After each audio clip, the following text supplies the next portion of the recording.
guys, it's Vanity Ezel back with another Ezel in the Vanity card weekly reveals thing. I still don't know what to call this actually. So I hope you guys enjoyed. Don't forget to like, comment, subscribe, and donate to Patreon. And let's get this one started. Okay, so this week's reveals, they weren't really a lot.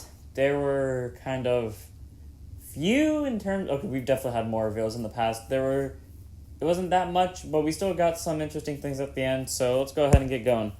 First up, we got Inheritance Maiden Hendrina, 10k base, grade 2, 5k shield with intercept for Stoica, or Stoicia. Auto, when this unit is placed on rear, you may send top 3 to drop. It's just a free top 3, and because it has the May clause, it's not required that you actually mill 3. But, get a free mill 3. Obviously, this is meant for Zorga. And then act rear, retire this unit until end of turn. The next time you would perform Alchemy Magic with an order card, you may choose not to pay its Soul Blast cost. So, if you didn't believe me before about it not being for Zorga, here's more proof, because Mega Linolia cannot Alchemy Magic. So you get a free send top 3 to drop zone. I like to only use it the first time I place it, then I never use it again because I don't want to deck myself out. And then the Soul Blast thing actually helps out a lot, because I always wanted to use the one grade 3 art, I think it's called Your Soul Wriggles in Agony, I think, or the Curse Soul Wriggles in Agony. One of those two. I always wanted to use it, but it would always cost too much soul, and there was no point of giving up consistency for it. Well, now you can just use it for free, and that also counts for Soul Body Condescension. So you can use that in combination with Soul Wriggles in Agony and use this thing's ability, and then you don't have to pay the Soul Blast 3. You get to pay 0 of it. So really helpful card to put in Zorga decks. I say at the very least a 3 of, possibly a 4 of. And then we got a new order. Finally, a goddamn both Soul Charger and Counter Charger for Stoica, even though it's only one, it's still something. Grade 2 order, Tears of Malice. Normal order, retire 2 rear guards, draw a card, put this card to Soul, and you counter charge 1. So I can see this being more useful in Zorga than it is in Maglanolia, because with my play testing that I do off camera, I see Zorga being able to use this, kill the rear guards, draw, counter charge, soul charge, then use the soul blast I have if I didn't use Inheritance Maiden to basically call back the units that I killed, combine with Wriggles in Agony to call back 2 more units, basically plussing more than minusing.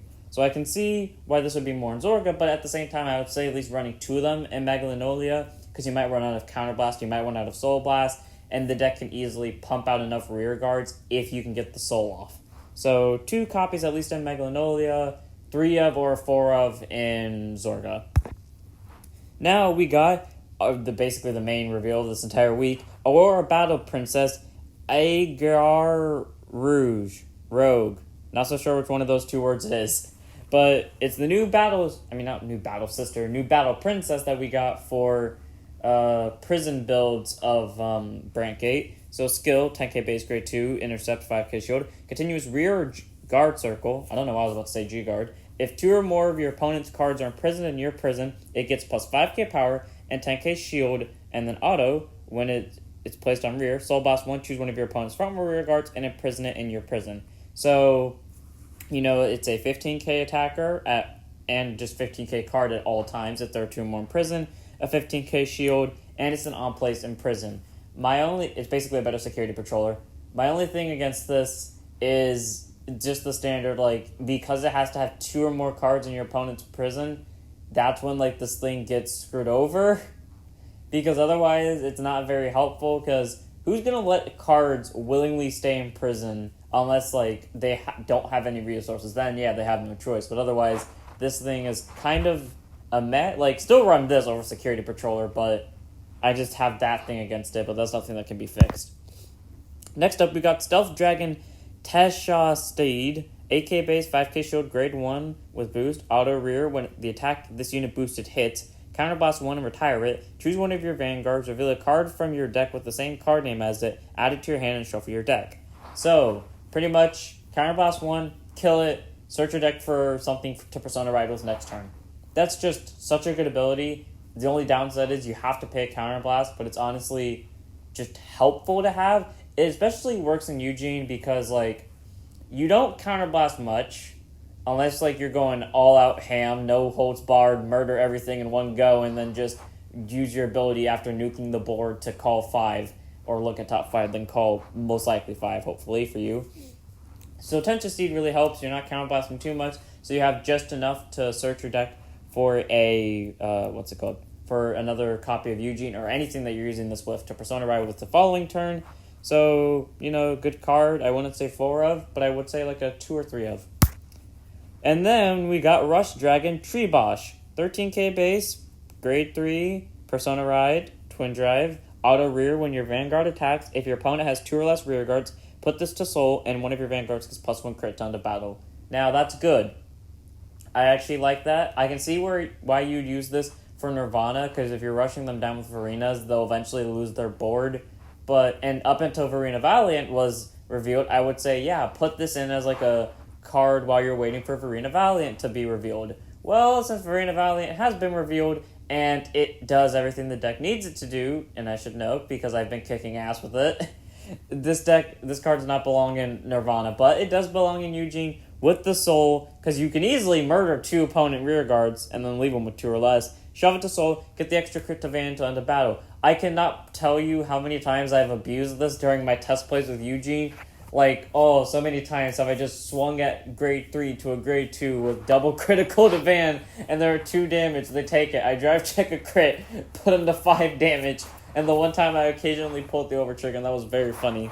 So I say 3 of or 4 of in Eugene. I played at 3 of because I like to have extra space for an order that I rarely draw into, but it's still helpful, so 3 or 4 of. Next up, we've got a Blitz order. Finally, thank you God, Bushy actually answered my calls. Lightning Barrier, urgent emergency deployment for Brant Gate, grade 1 Blitz order, Counterblast 2, choose one of your Vanguards, and it gets plus 30k power down to battle. So nothing's hitting, basically. Unless they see an overtrigger, or unless they're doing the anime bull with the trial deck where they just swing with Varena for a big-ass number of 68, nothing's hitting. Unless they either pull an overtrigger or do that. And it's just a good card. My only thing against this is that it's a Counterblast 2. I am one person who does not like counterblasting a lot of resources unless they absolutely have to, and I will not use it on defensive. I will use it on offensive. So this being a defensive card is kind of against me, but I'm still happy that it basically acts as a PG, more or less. And next up, we've got Shadow League Magician. 10k base, 5k shield, grade 2, intercept for dark states. Continuous rear, this unit cannot be chosen by your opponent's card effects. What other card do we know that can't be targeted by opponent's card effects? Maybe a certain grade 0 from Dragon Empire that has a whole keyword based around him. Does that mean that keyword's coming to dark states? Probably not, but it's at least worth hoping. Not necessarily a good card, and not a card I would run at all. And next up, we've got basically the following cards more or less have all the same skills. Extreme Dragon Velo Sea Hazard Dragon. 8k base, 5k shield, grade 1 boost, Dragon Empire. Auto rear, when this unit boosts, it gets plus 2k power at end of turn. If you remember from either a week ago or 2 weeks ago, there was a card revealed called Emparez Jugular.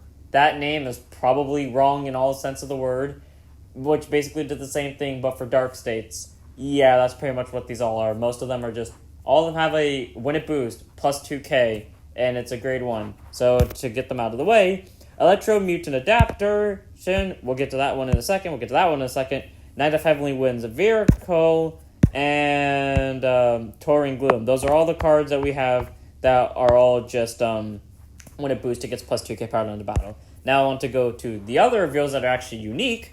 Electro Thief Mutant Javatel, Brant Gate, 13k base, Persona Ride, grade 3, Twin Drive, Continuous Rear. If your world is Abyssal Dark Knight, when this unit would attack, it attacks all of your opponent's units in one column. So many cards rely on Abyssal Dark Knight now that if you are not in Abyssal Dark Knight, you will die. And I know the chances are kind of rarish because you get a guaranteed search and all you have to do is draw into one of your, assumably if you put them at 4 each, 7 other order cards. But there are chances that you won't hit it. I almost didn't actually get Abyssal Dark Knight, and the only reason why I did is because I Persona Road. I couldn't even do my normal just ride and then play an order, use the skill to call 3 Shadow Army tokens. No, I genuinely had to Persona Ride to get my order into my hand. I couldn't get any other copies because I kept damage checking them, and the other half were at the bottom of the damn deck. So I hate that fact that they're making so many things that rely on Abyssal Dark Knight. Can they make some just regular Dark Knight? Because, yeah, that would kind of defeat the purpose once you become Abyssal Dark Knight. but at least while you're waiting for your other order to come, because you're guaranteed to get into Dark Knight at least, you could get your abilities off early on. But it's still a good card. It just nukes one column. It's not necessarily Vermilion style where it just goes the whole front row, but it still does something. Next up, we got Remission Sword Femel. Another grade 3 for Cater Sentry, because at this point, we're not going to get a non-grade 3 reveal for Cater without, like, another grade 3 being revealed for it. Auto Rear, when this unit attacks, if you have 3 or more grade 3 units, Counterblast 2 and it gets +1 crit with Persona Ride, grade 3, Twin Drive, 13k base. So, basically, it doesn't really have... I wouldn't call that good. Honestly, I don't think I would even run this, because most of my Counterblast is used up by Alden, and I don't really like to... I don't spend any other Counterblast besides that, and I don't really want to use this, honestly. The extra crit is fine, but it's only for the battle, and if you're, like, banking on that to restand with Bastion, you might be wrong. I think you're better just swinging with Allen for power, but if you want to go for the extra crit, you can. But I'm not going to do it. Next up, we've got Hopefully Tested, a Blitz order for Cater that's also a grade 3. Yep, all the orders are going to be grade 3s. Now, all we need is set orders for literally everyone that isn't Brank Gate, and I'll be happy. If you have 3 or more units, choose one of your units, and it gets plus 15k power to end of battle. So all of them have some form of battle gaining. While the one from... Brank Gate obviously does the most. I think this one is the best because you just have to have 3 or more units. Pure Prayers revolves around you having like 3 or more damage. Call of the Wild or Call of the Beast, whatever they call it, is 5k guaranteed, but then it's become a 15 if you have 3 or more back row units. And Dark States, you have to have 5 or more cards in Soul, which isn't really that hard to have a Dark States, but still. So I think this one's honestly the best, unless your opponent just starts nuking everything, but you should be fine otherwise. And I just like it because I'm a fan of Paladins, and this just looks cool. Next up, we've got Nobleman of Wisdom Edgar for Stoica. Auto Rear, when this unit attacks, Counterblast 1, it gets plus 5k power down to battle. Persona Ride, Twin Drive, grade 3, 13k base. So, this thing is no. Just no. The only reason I could see you running this is if you put it in Megalanolia. But I don't think Megalanolia needs it because they counterblast enough. We only have 1 countercharger so far, and not many people even run it in Megalanolia, at least to my knowledge, not a lot of people run it. And it also kind of minuses you, so there's also that reason of not to run it. So I feel like this isn't useful there. But then also, if you were to try to put this in Zorga, there is a card, I believe its name is Hydraulic Ram Dragon, which does the same thing if you have a bind order and you can do it for free. And that's Alchemagic that you're normally putting that in, which means you're going to get a guaranteed bind order. So the question stands, why would you put this in a deck? I mean, if you're trying to soup up your trial deck, that's one thing. If you're not doing that, then why does this thing exist? And we finally got the starter for Zorga, which I was wondering when we were going to get it. Dream 9. 6k base, 5k shield, grade 0 with Twin Drive. What the fuck? Not Twin Drive. I'm sorry, boost. No Twin Drive. I would be damn surprised if they gave a grade 0 Twin Drive. It's the standard when auto wrote upon you if you win second, draw a card. And with that, we basically got all the reveals for all of the set. Yes, I am aware I didn't show the triggers. I'm not going to bother showing the triggers unless they have a full art. Like these. So we got basically the full art for Zorga and his crew, so we can show off this. Look at the beauty. You can see the zombies coming out and just like the beautiful ass art, honestly. Like, damn, Dream 9 got exactly 1 day of reveal before it just got shoved in with a bunch of full arts. And then we've got Cardinal Diaz Orphis with his triggers. Basically, to put it down, if you want to know, all the triggers for Cardinal Diaz are called Cardinal Diaz triggers. So, yeah.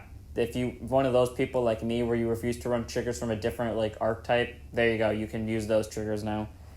So, yeah, that was pretty much all this week's reveals. The only other thing we got are like box knowledge.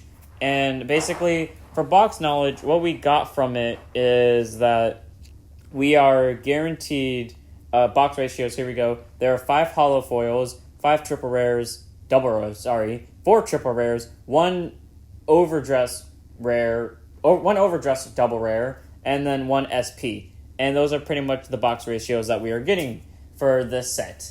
I do not know what any of those mean, so do not bother asking me because I no longer open boxes, and even during the times that I did, I would literally just look up the cards that were in them, see if there was something that interested me. If there was, buy it, pray to God that I pull something, and if I don't pull it, I cry myself to sleep that night, wishing that life had been fair for more than 5 goddamn minutes.